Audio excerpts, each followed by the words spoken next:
Atirori imekatalia kwa boda na maga. Hapana, mimi najua na papatia simu ya mtu wa immigration.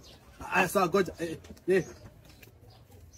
Wewe hapana sio. Shika hii. Ndio 50. Ai.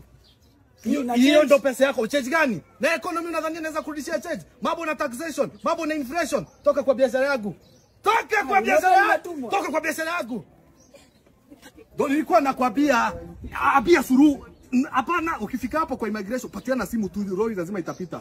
Ya hizo vitunguu lazima zifike. Haya. Kwa nani anabdaktiwa leo? Haya, karibu afate nikuzie gani leo? Mimi usiwezi niusia. Ndio huyu. Ni huyu. Unakumbuka huyu? Everyone knows hapa niko na condition ya dementia. Hii sura sijaiona. Haya, au kumbuka ukimuuzia hii maembe moja 50 bob. Mimi. Maembe moja 50 bob. Why are you calling people? Hiyo ni bei ya soko avade. Bei ya soko ngani? Hiyo ndio bei. Maembe imetoka Ukambani, unakuja unauzia watu hapo pesa. Avade hii nimeitoa huko kwa Tanzania na renda nyingine nimenunua. Maembe moja 50 bob. Hapana, hiyo ndio bei ya soko avade. Hivyo ndio kunedaga haki avade. Why you collapse hii maembe mnatoa wapi? Mnatoa Ukambani alafu unajua watu collapse ni ya kina nani avade? Hata unajua kati ya mimi na nani anaka collapse avade akishwari. Kwa hivyo unataka sasa kuniambia usimimi na niko kazi? Maembe inatoka Ukambani, mnakuja mnauzia watu hapa pesa mingi. Avade tunaweza maliza hii mambo. You under arrest. Isifike huko hapa. Weka hiki yana pingi. Tunaweza malizana hapa. Nani mkubwa?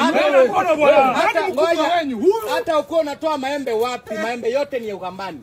Ikuwe ni ya Mulanga, ya Nyeri ama kwa Suluhu, I don't care. Ai boys ni mbulu waki wewe, waki umebaba. Wewe. Beba weka ndani, weka ndani. Mimi ni mtu kama mtu mngani? Amnaikiwa father. Mimi ni kama baba yako.